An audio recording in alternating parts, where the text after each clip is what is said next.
So come on in, it's Saturday.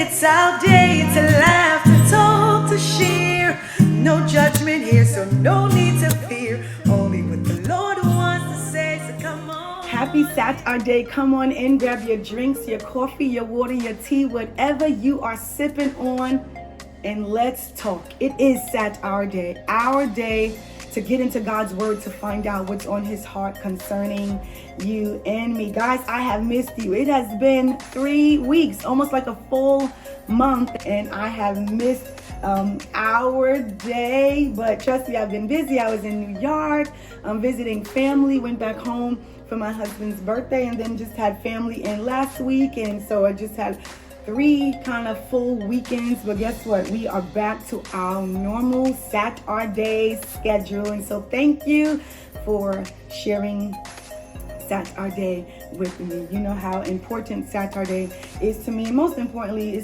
it's important to God.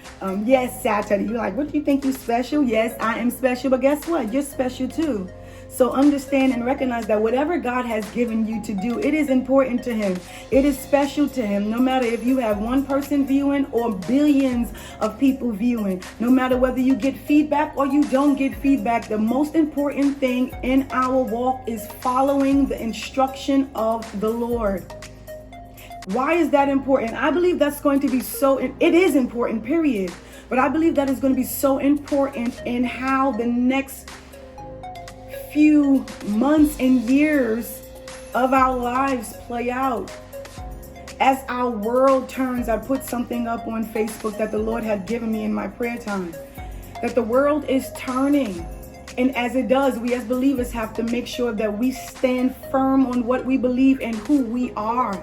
Who we say God is. That has to be our declaration. That has to be what we stand on. And we cannot be moved. We cannot be shaken because of what we see and what we hear. There are too many examples in the word where God made his people promises. He gave them instruction. And when they followed the instruction, they received the promise that the Lord gave them.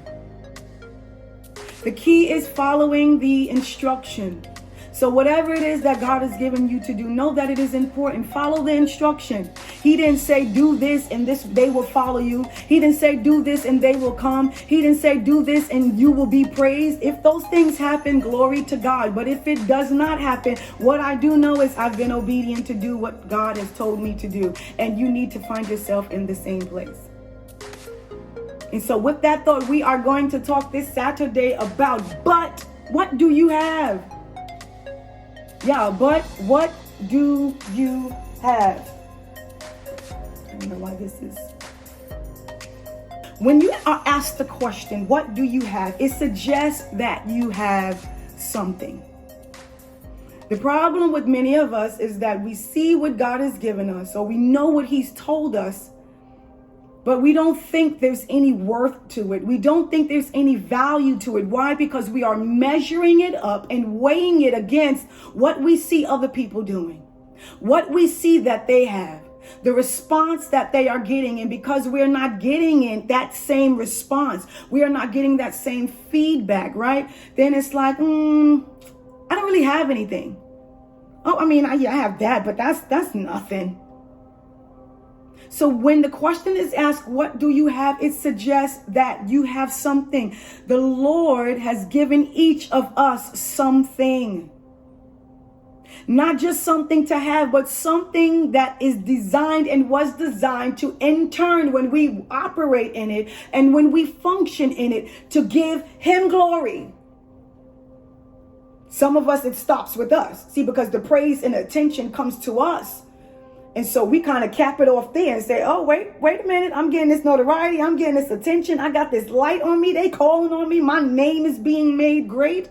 But we cannot forget, it needs to go past us. It needs to go beyond us. We need to be making sure that as praise is given to us, that we're sending all of that up to God. Because if it had not been for him, the thing that we are doing, we would not be able to do.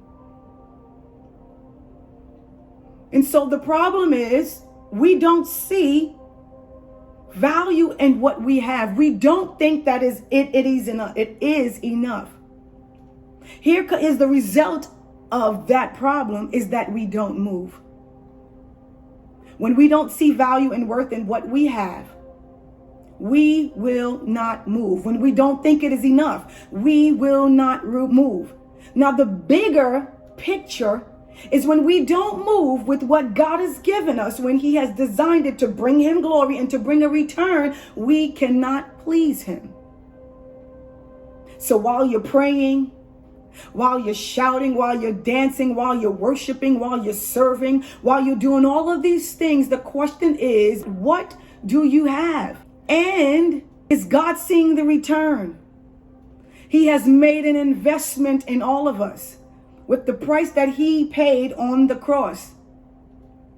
And as He rose and He planted seeds of purpose in all of us, He's waiting for the manifestation of the seed. Now, yes, there are things that only God can do, but what are you doing with what you have? But you'll never do anything with it if you don't think that it is enough.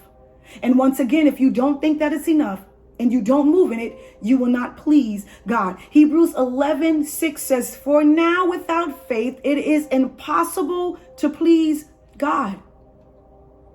It is impossible to please God if we do not have faith. It goes on to say in verse 7, "By faith, Noah, after he was warned about what was not yet seen and motivated by godly fear, built an ark to save his family."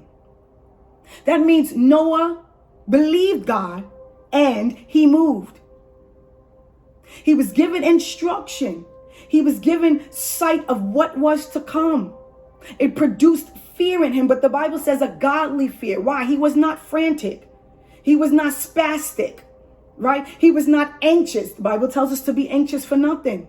It says a godly fear, which means I reverence God. I honor, I revere Him.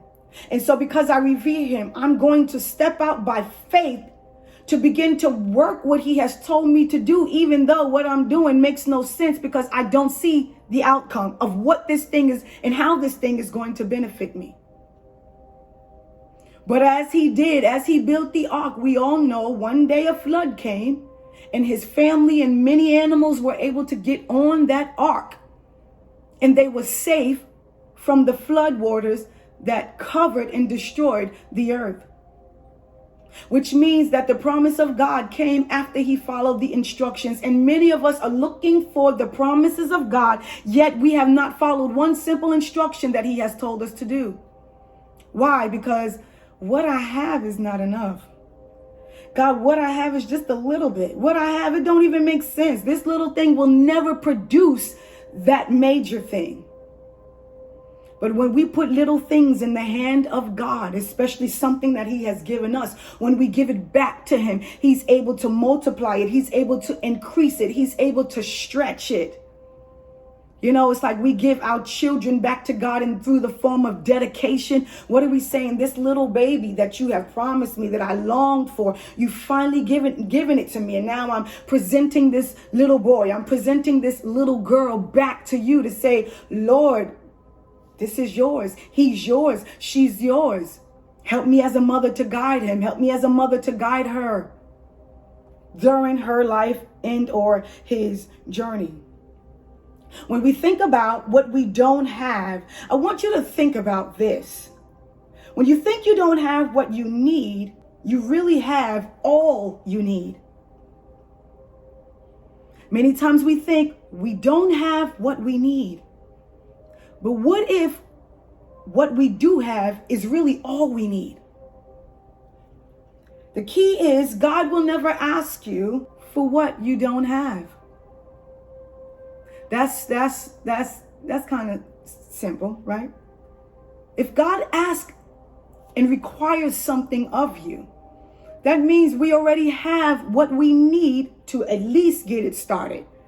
We're not talking about the bigger picture, and that's where many of us struggle. It's because we look at this little thing, and I don't want to begin it because it will never become major. It will never become big. Everything that you're operating, everything that you're functioning, these phones was once a small idea that someone had. I'm sure they did not think that it would evolve over all these years. I remember the first cell phone, my brother had one, and it was like this big. Then we went through small phones, flip phones, phones that you could fit in your pocket. Now we have phones that do just about everything, to where it has eliminated house phones. This is the bigger picture, and they're still adding things to these phones. Apple is getting on my nerves, but I don't need another camera. I'm good with the camera that I have. It does well. I don't need you to put 5 cameras on the back of my phone and then charge me, an extra $1,000 for 4 more cameras, lenses. I'm good with the 2 that I have. Right? But whatever it is that you're operating and functioning, this chair that I'm sitting in, this table that I'm leaning on, this Bible, somebody had to come up with the idea of paper and how to get it to form and to get hard and to bend, and to all of that started with a small idea, a small thought, a small seed. When God asks you for something, instead of your response to God being why you can't give him what he asked for, you need to internalize that question and ask yourself, what is it that I have? Where is it that I have? Where and how am I overlooking it? Right? Because what is small to you is big to God when you have the right motives, when your hands are clean and your heart is pure. We're going to read Mark 12:41 through 43. It says, sitting across from the temple treasury, he watched how the crowd dropped money into the treasury. Many rich people were putting in large sums. Then a poor widow came and dropped in 2 tiny coins. I want you to think 2 pennies, worth very little. Summoning his disciples, he said to them, truly I tell you, this poor widow has put more into the treasury than all the others. For they have gave out of their surplus, but she out of her poverty has put in everything she had, all she had to live on. She gave all that she had. It was more important to God than those that gave out of their surplus, which means I'm giving, but it's not stretching me.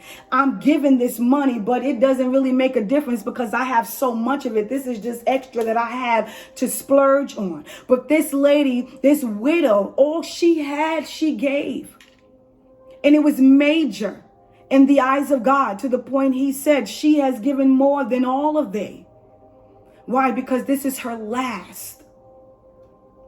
And she thought enough to give it. What do you have that seems small, that you're holding back? What do you have that you are not giving God in response to his call, in response to what he's asking of you? Because you're saying, well, this is not going to do much. See, a lot of times we look at things in the eyes of a man's perspective. We think a lot is a big deal. But I worked at a church where I worked in the finance department, where I've seen lines being called for those who had $100, or those who had $1,000, those who had $10,000. And I've seen numbers of people stand up in the sanctuary only to go back into the count room and to open up envelopes that had a note that said, I owe you.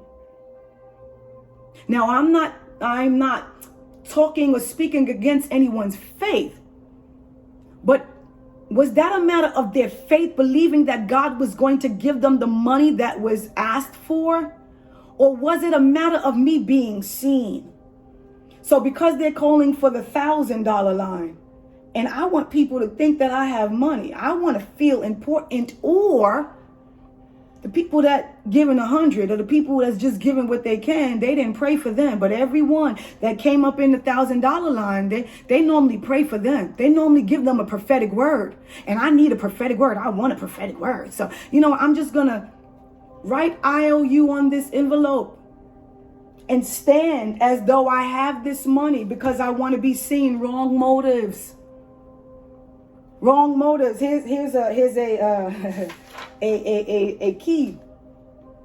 If there's ever a call for an offering to be given and you don't have it, guess what? That call is not for you. God is not going to ask you to give what you don't have unless he is asking you to give something that is going to stretch you, where you may have to take a little bit out of your savings or pull from somewhere that you have been kind of holding something for something that you've been believing God to do. And he's trying to show you through that when you sow, he will give you a reward. That when you give, he will give back unto you. But if it's not that, then if it's a call for $1,000 and all you have in your bank account is 500 and you know 400 of that needs to go towards something, right? Then just give the 100.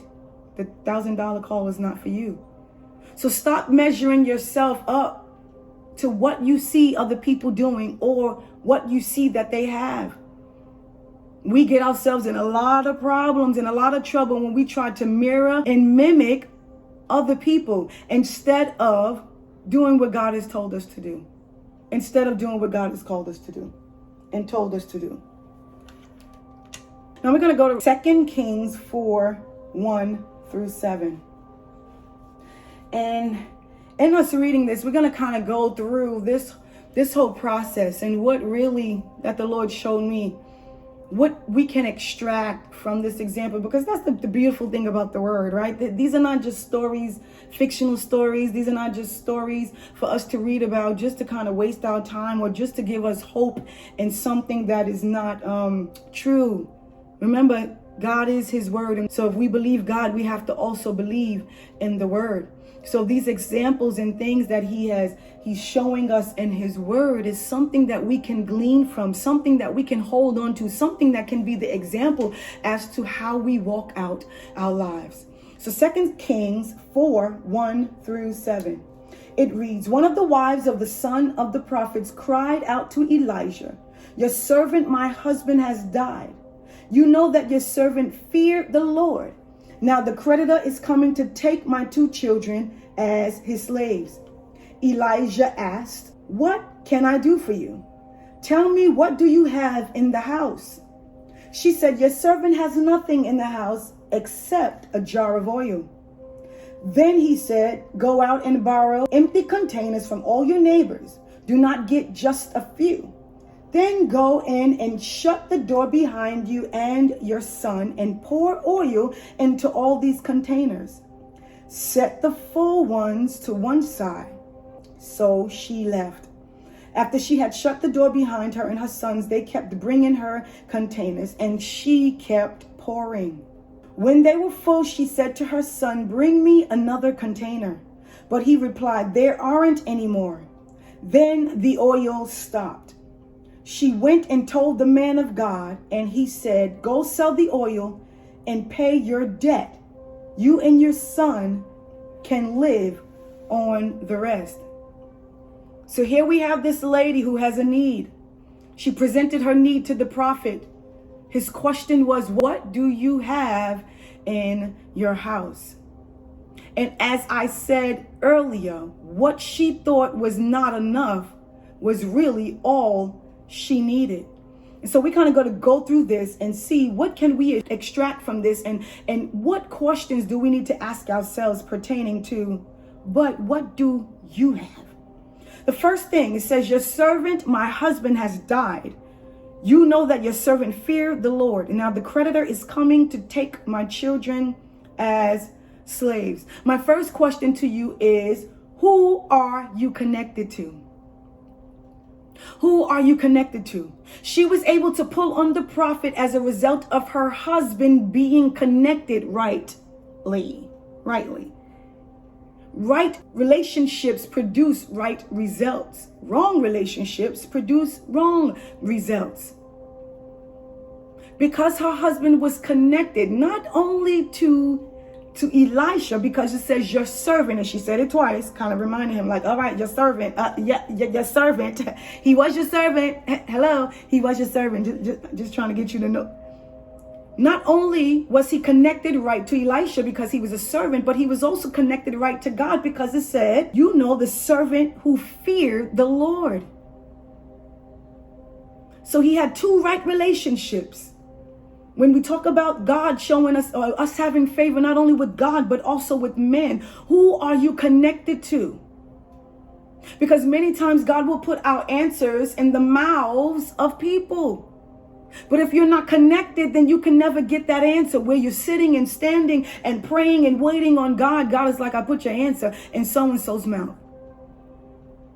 But you keep pushing away from them because they corrected you one time. You keep pushing away from them because you didn't like something that they did. Something that they said offended you. And instead of just going to them and telling them, you're still holding that against them. And while you're holding that against them, you're also holding up your blessing. You're also holding up your answer. Who are you connected to that God has put possibly your answer in their mouth? Because they know, oh, this is all you have. All you have to do with this little thing is X, Y, and Z. Oh, this is all you have. Oh, all you have to do is make this phone call this number. This company helps people out that only has this much. Yeah, my friend did it and now they're booming in it. Who are you connected to? The second thing, he said, what do you have in your house? To which her response was, I have nothing except a jar of oil. But her accept was all that she needed. My question to you is, what are you overlooking? What has God given you that is your accept that you don't find any worth or any value in? Because it doesn't seem like enough when it really is all that you need. Don't overlook your accept. Because your accept could be the very thing that you need. While you're waiting on God, He's waiting for you to move in your accept, to remove your accept, to open your accept, to start your accept. What is your accept? What are you overlooking? The third thing, he said, go and borrow empty containers from all your neighbors. Do not just get a few. She already told him, all I have is this little bit of oil. And he's saying, go and borrow empty containers from all your neighbors. Do not just get a few. What instructions has God given you concerning what you have that you are ignoring or avoiding? What instructions has He given you? As we read with Noah in Hebrew, Noah followed the warning of the Lord. By faith, he moved in it. And as a result, he and his family was protected from the flood. What has God given you? What instruction has He given you that you are avoiding or ignoring when there really is an answer on the other end of your obedience? There is an answer on the other side of your obedience. No obedience, no answer. So go and borrow empty containers from all your neighbors. Do not just get a few. That means she couldn't go out and get just one. That means she could not go out and allow her pride to keep her from asking so-and-so or a certain neighbor, because, I don't want my neighbor to know that I have need of anything. I want my neighbors to think that I have it all together and that I'm good. I don't need nobody's help. I done told them that all these years, and now I find myself with only this little jar of oil, and the prophet is telling me to go borrow containers, and not just a little bit, not just a few, get a lot. I don't even like this many neighbors. I got to go ask that neighbor. I have to go ask that family member. Is your pride in the way of you following the instruction that the Lord has given you because of how you don't want to be seen? You being afraid of what they're going to say or what they're going to think because you need help. That's pride. Because the truth is, we all need help. The Bible says, ask and it shall be given. So if your mouth is closed and you have a need and you don't receive the help that you need, it's only because you have not asked. Now, I'm not telling you to go out there and put your business, but there has to be somebody, which goes back to our first point. Who are you connected to? Because the Lord will put the answers to your need. He will put the answers to your question in the mouths of others. But if you're not rightly connected to them, you won't be able to receive. The fourth thing, he said, then after you get these containers, then go in and shut the door behind you and your sons and pour oil into all the containers. But wait a minute. All she had was a jar. She had a jar of oil. And now the prophet is saying to pour oil into all the containers. Well, how is my little jar of oil going to fill up a bunch of containers? How is that possible? Because when we put our little in God's hands, he multiplies it. When we follow the instructions, we see God move. We see God perform miracles that we will not have seen if we did not obey. But the key is we have to obey, to do what it is that he's telling us to do so that we can see the manifestation of what he already determined, of what he has already, I don't want to say predicted, because that's so yeah, I don't like the word predicted. What he has already declared, what he has already determined, what he has already drafted up. The Bible says he knows our end from our beginning. So my need today does not catch God by surprise. Go in the house with your sons and fill up all the containers with your little jar of oil. The instruction gave her a glimpse into what the outcome would be. When he said, pour oil into all the containers, it didn't say fill as many as you can. It didn't say, get some and then, you're going to start pouring and then it may, if it runs out. He said, fill all the containers. What instruction is God giving you and you're missing the promise in the instruction?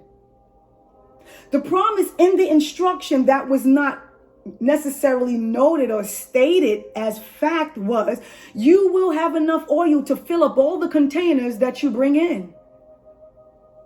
He did not say that in that way. He just said, take your little jar of oil that is just all your except, all that you have that you think is not enough. Go borrow these containers, not just a few. I need you to get a lot. Bring them back into your house, close the door, and now fill all of those containers with your little jar of oil. Which says there's times that God gives us instruction and we miss the promise in the instruction because we're so focused on what we don't have. Or why we can't do what he said for us to do because of what we do have is too small. It's insignificant. It has no worth to it. It has no value to it. Here's the thing. Don't miss what God has said. God has made us all a promise. And if you don't know personally what that promise may be to you, get in his word. What promises has God made us in his word? I'm encouraged as our world turns to know that there's many stories, as I said earlier, in the Bible of God protecting his people when they obey the instruction that they were given. As I think of the children of Israel being in Egypt, being held captive by Pharaoh, who would not let them go. As the Lord allowed plague after plague to hit that place, the children of Israel were protected and covered throughout the entire time they were there. The instruction of go in your home, put the blood on the doorpost, don't eat until this time. And everybody that is in your home will be protected, that when the death angel came, everyone who was in the home following the instruction that the Lord had given, they were protected. They ate and was able to move out the next day. So when I see what's going on in my world, in our world, I'm not shaken. I know how to pray, right? I believe that's the reason the Lord allows us to know what's going on, not to be fearful of man, not to be fearful of what can happen, not to be fearful of what they're saying and what they're doing, right? Because we trust a God who's still seated on the throne. We trust a God that knows all things. We trust a God that hides us, that protects us, that covers us, that fights for us. We are his children, and he's a good and loving father. He's not going to allow anything to happen to us, providing we follow the instruction that is given. We must follow the instruction. But even in the instruction, God is saying and making us promises. He's given us glimpse into his promise, even with the instruction. See, because many times when he gives us instructions, one of our fears is we don't know how this is going to turn out. But why would God tell us to do it a certain way if it's going to come out in a way that's going to harm us? He knows what he's doing. We just have to trust him. The question is, but what do you have? But what do you have that you're looking at as though it's small, as though it's insignificant, as though there is no worth and no value to it, as though God can't breathe on it and cause life to manifest in that thing?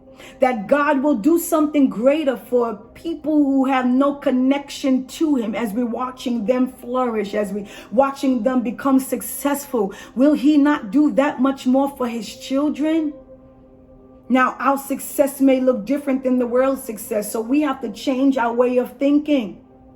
Success in a natural sense means you have all the followers, means you have the notoriety, means that you are influencer, meaning all of these things, you have the crowds following you. That may not be what success is in the kingdom. Success is me following the will of the Lord. Success is me following the plan of the Lord. Success is me walking in my purpose. Success is me living and choosing a life of holiness. Success is me being obedient. Success is me following the instructions. Success is me enjoying what God is giving me and not trying to live above my means to have success according to the world's way, perspective, and standard. But what do you have? God has sown a seed, planted a seed of greatness on the inside of each and every one of us. And some of us are not walking in our greatness because we have shelved our accept. Like she said, I don't have nothing except this jar of oil, but the jar of oil was all she needed. And your accept, that thing that seems small, that seems insignificant, that you kind of shelf in, that you find no value in, no worth in. That's like, oh, that's little, that's small, that can't do nothing, that ain't gonna move and shake nothing. Whose is it? Who gave it to you? There's nothing small about our God. There's nothing insignificant about our God. There's nothing little about our God. There's nothing defeated about our God. Nothing simple. There's just nothing. And so if I'm a child of God and this is what he has given me to produce here on the earth, to again bring him glory, then I need to change the way that I'm seeing this thing. I need to change the way that I'm looking at this thing. I need to change the way I'm perceiving this thing. I need to have the mind of Christ concerning this thing. Because how I see it, obviously, if I see it as little and I'm not going to move in it, it's totally different than the way God sees it, which is why he gave it to me. To produce, to bring in streams of income, to be a blessing, to bring me fulfillment, to be an answer to other people's problems, right? Because it's bigger than us. But what do you have that God is asking for? But what do you have that God is giving you? But what do you have that God is saying, I don't see you doing nothing with it? Yeah, you working every other thing besides the thing that I gave you. Because all these other things is coming quick. All of these things, don't take a lot of effort. It don't take a lot of prayer to get it moving. But what about the thing that I gave you? I gave it to you. No, it's not going to move. It's not going to produce. It's not going to bring in a harvest unless you allow me to breathe on it, unless you seek me for wisdom to know what I want you to do with the thing that I gave you. If I gave you $1,000 and said, listen, hold this, I'm going to call you tomorrow and tell you where to put this. I expect when I call you tomorrow that $1,000 to still be available, that if I say, you know what, never mind, I'm going to meet you right now so I can get it back. I was going to have you put it in the bank or have you take it or give it to so-and-so, but I changed my mind. Don't tell me that you did something different with it. Oh, no. Oh, no. That's a problem. So what do you have? One, it may be small, but it's not insignificant. Number two, it's designed to bring God a return. Number three, it brings you fulfillment because there's purpose in it. And four, it will be an answer and solution to others and will bring reward and blessings to you. But what do you have? Pull it off the shelf. But what do you have? Speak life into it. But what do you have? Give it back to God. But what do you have? Seek him to find out his mind concerning that thing. Because he has given us all something that he has designed for us to work here on the earth to bring him glory. Because as we walk forth in it, as we operate and function in it, it's only going to shed light that there is a God. There's only going to shed light on there is someone who sits high and looks low, that he lives and he lives on the inside of me. I pray this Saturday blessed you. If it did, please feel free to share with someone. But what do you have? Use it. Until next Saturday, continue to live, love, laugh, and breathe. Jesus loves you, and I do too.